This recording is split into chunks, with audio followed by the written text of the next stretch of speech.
Linear equations with constant coefficients, imaginary roots.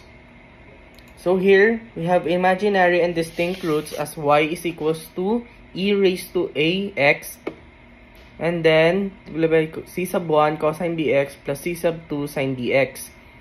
And then we have the second one, imaginary and repeated roots as y equals to c sub 1 plus c sub 3x plus c sub 5x squared, multiplied by cosine bx plus c sub 2 plus c sub 4x plus c sub 6x squared multiplied by sine bx. So here, we will use quadratic formula as negative b plus minus square root of b squared minus 4ac over 2a. So, to further explain this topic, I will give an example. So here, we have quantity d squared minus 6d plus 13, and then quantity d squared minus 2d plus 5 multiplied by y equals 0. So, i-convert natin sila sa auxiliary. So first, we have d squared minus 6d plus 13. Kapalitan lang natin yung mga d ng m. So magiging m squared minus 6m plus 13. And then on the other side, we have d squared minus 2d plus 5. Kapalitan lang natin siya ng m squared minus 2m plus 5. So, here we have quadratic formula to find their roots. So, dito muna tayo sa m squared minus 6m plus 13. So, here we have a is equals to 1, b is equals to negative 6, and c is equals to 13. So, ipa-plug lang natin itong tatlo kay quadratic formula. So, magiging negative multiplied by negative 6 plus minus square root of negative 6 squared minus 4 times 1 times 13 over 2 times 1.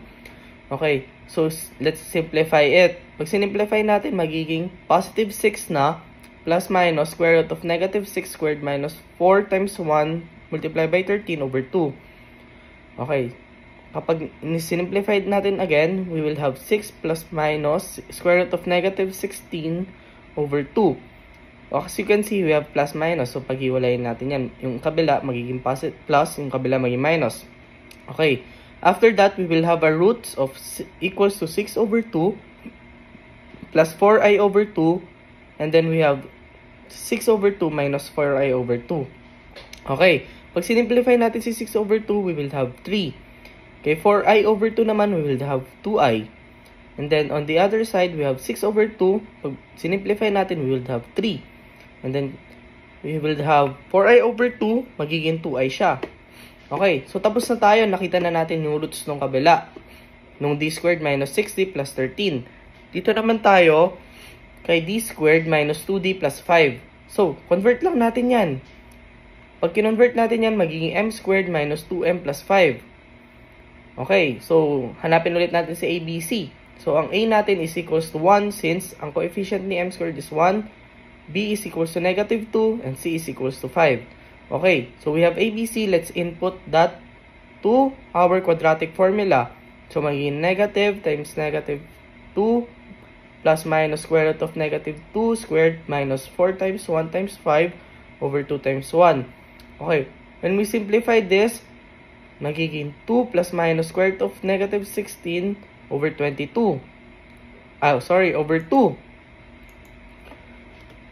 So, after we do this, magkakaroon tayo ng 2 over 2 plus 4i over 2. And then, we have 2 over 2 minus 4i over 2. But, we can simplify this. Magiging 1 plus 2i. And then, 1 minus 2i siya.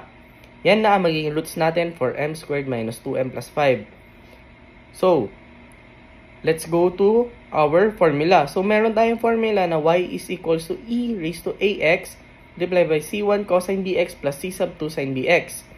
Okay, so here we have a as our 3, and then we have our b as 2, and then we have the other one the same, 2 then, and then we have plus e raised to x multiplied by c3 cosine 2x plus c sub 4 sine 2x. So our final answer will be y is equals to e raised to 3x multiplied by c sub 1 cosine 2x plus c sub 2 sine 2x plus e raised to x multiplied by c sub 3 cosine 2x plus c sub 4 sine 2x. And that is how you solve this topic. And that's all. Thank you.